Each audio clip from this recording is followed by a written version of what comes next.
you interested in starting your very own landscape curbing business? If you are, then you've come to the right place. Borderline USA has been a leader in the curbing industry since the early 1980s, and we take a lot of pride in what we do. We are constantly striving to improve our equipment and make our machines and trailers better so you can become more successful. Let's take a look and see all the aspects and features that sets the Extreme Series curbing trailers apart from the rest. The Extreme 15 is a great medium-sized trailer for those people that are just starting out in the business that may not want to go full-time right away. We designed this to be pulled by newer half-ton pickups with a towing capacity of at least 11,000 pounds. You're able to do about 3 to 350 feet of normal size curb with this before you have to refill. So it's a great starter trailer and gives you the ability later to upgrade to a bigger trailer if you decide to go full-time. If you want to maximize efficiency, the Borderline Extreme 20 is what you need. We have two options for you, a bumper pull or a gooseneck, depending on which one you prefer. The large walk-in compartment will haul all your machines, tools, and materials with plenty of room to spare. Did you know that Borderline is the only manufacturer who actually has a dedicated space for your Portland cement? Seems kind of weird, huh? The sand bin can hold 4 yards of sand for a full day's work. We even have the option of installing onboard power and water that no one else has. Every aspect of the Extreme 20 has been thought out to make your jobs go smoother, because let's face it, no one wants to be on the job longer or have your guys work harder than they really need to. Let's go through all the extras and options that we include with all of our trailers that really the other guys don't. Let's take a look at our storage compartments. On the Extreme 15, the compartment's going to be 6 feet long and 6 feet 4 tall, so there's plenty of room to walk in here. Headroom, you can see the ramp door. It's going to be 4 feet wide. It's really long, so it's easy to get your machines in and out. You can see here we got shelves that are built in the back that come stock, standard with every trailer. This one here obviously has the water package, so there's a water tank inside. Even with that, you can haul 3 machines in there really easy with enough room for a garbage can, sprayers, and so on. So there's plenty of room in this trailer to do whatever you need. There's another really good picture here of that drop-down ramp. It's angled perfectly, so you're not going really steep, and it's really easy to get in and out. Moving on to the 20, you can obviously see that the compartment's much bigger. This is going to be 8 feet long. It's the same height, 6 feet 4, but you're going to have a lot more room inside, an extra 2 feet, to where we have more shelves. You can see the inside here, how that shelf kind of wraps around towards the back. So there's a lot more space to put, whatever you need in there, sealer and cans and releases and all those things. This has got the water and power package too. You can see we got lights installed in here. That comes stock also, but you can see how big this is and just how that tank is kind of tucked in underneath that shelf. The mortar mixer is always included in the price of the trailer, not an add-on cost later. It only makes sense that if you're going to purchase a curbing trailer, it should include the mixer. Imagine buying a car and then paying extra for the engine. Either you play games with people or you just be honest. What we like to use on our trailers is a Whiteman 9 cubic foot poly mixer. It's kind of standard in the industry. Price for that is going to include the mounting and everything, so it's included in on your trailer. Sometimes we can't get Whitemans. We've used Brave Pros or Essex mixers. They're all good. Same but different, really. You can see on our trailers we create a space on the side of the mixing tub for you guys to stand there and check your mix, and they all have Honda engines, so they're really good. I get asked all the time, hey Lonnie, what really sets your curbing trailers apart from the other guys? Well, that's a great question. We really are the only ones who think about you in the field with your crew. What can we do to make your company run smoother with less stress and worries, especially when you're just starting out in the business? No other trailers accommodate the 3 major components of curbing, which are sand, water, and Portland cement. They all have a place for sand, but some don't have anything for Portland, and no one thinks about having water on board because they think you should just waste your time running a hose to your customer's house. Most don't have storage compartments that you can walk inside of, let alone have shelves and enough space for everything that you need to take to your job site. Let's take a look at all the features of our trailers and what we include in every purchase. Many of these extras aren't important enough to the other guys to even offer, let alone think of. One of the challenges that we have as curbing companies is basically having enough storage and enough space to haul all the essential items that we need, or essential materials to do our job. Curbing trailers, obviously a sand bin is pretty easy, pretty accessible. You can load it pretty easy. The problem that we've had over the years is what do we do with Portland? Bags of Portland usually come in 47-pound bags or 94-pound bags, and all the trailers in the past never had a dedicated space for your Portland. If they did, those boxes or those areas were really inaccessible and difficult to get out of.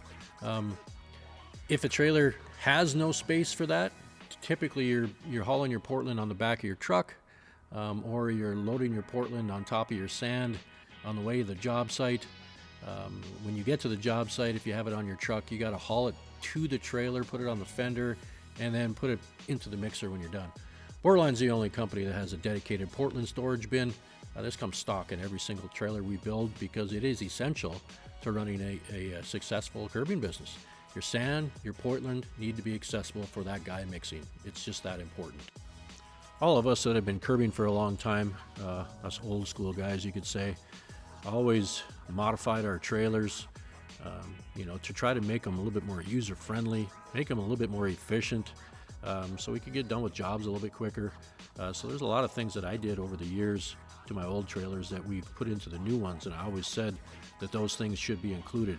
I've learned a lot of things from guys around the country, especially in the last few years, about certain things they do too. So I want to show you all those things right now, like this. We have a toolbox on the front of all of our trailers, along with a cold weather harness, really flexible for those guys in the north. It's really great. It comes stock.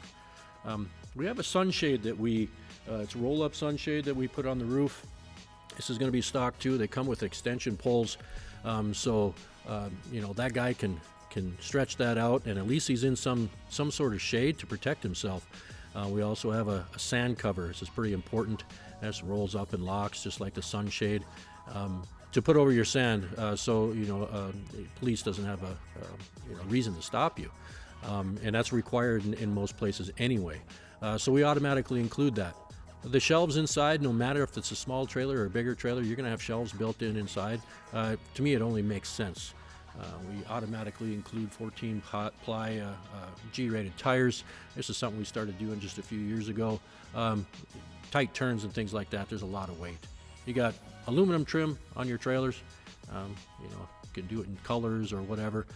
We also put a chemical shelf in the back of the sand bin. You're going to have colors and all those things that you're going to have that you're going to need accessible for your guy. In the Portland bin, we put a rubber mat in there. That way that Portland is off the steel. If there's any moisture that collects in there, it's going to protect those bags. We also do rhino lining. We rhino line the sand bin and all the way into the front. So the whole deck of the trailer is rhino lined for you when you get it. We also have a non-slip grip that's on top of the rails, because when it's wet in the morning and you're stepping on that, you might slip. We got step sides on both sides of the trailer, so you can safely get up and down without it being too tall. You can see the one on the other side right here. It's just easy to get up and down. We also include a first aid kit and a eye wash station, just because I have one in my trailer, and there's always guys that are getting something in their eyes, it seems like. So it's good to have those things. You can have a drop-down lockable ramp. This is not something that's new or anything like that, but that's one of the things that we put on there. So all those things are included in the price of your trailer. That one price. We do have a couple options that we can add, like the water and power, and we'll discuss that right now. Some people may choose not to put that in there and just roll hoses. Now let's talk about the third necessary component of a curbing mix. We have our sand, obviously, and our Portland. We already discussed that. Water is the third. Most companies in the country will have 150 to 200 feet of hose in their trailer, and they will connect to every customer's house. You're going to run into situations where you are not going to have access to water, so you're going to have to get it somewhere. I used to run a 100-gallon water tank on the back of my truck with a small pump to have water on site. Things have progressed a lot, obviously, since then, and we are putting these in our curbing trailers, a water and power package. This is an option for those people, because if you choose to run a hose, you can do that. But you can also, this trailer is also kind of set up to add it later. So if you want to hold off on it, you certainly can. So what we have here is a 100-gallon water tank. You can see how it's installed. It's tucked out of the way underneath that shelf. It's going to have a high output RV pump, 70 psi, that is going to be run off a lithium battery. This is, you're able to fill this from the outside, so it's really, really easy to put a hose right there and fill that water tank. It's a piece of cake. There's a hose that is ran through the frame. You can see this, or right underneath the frame, to the back, where it's going to, have a nozzle on it, and you're going to have instant access to water. So that guy that's mixing back there doesn't have to spend all that time at the beginning and end of every job going back and forth and rolling up hoses. Here's your electronics. We have a solar controller that's going to tell you everything you need to know, how much power it's generating, how much power your battery has. This is a deep cycle lithium battery.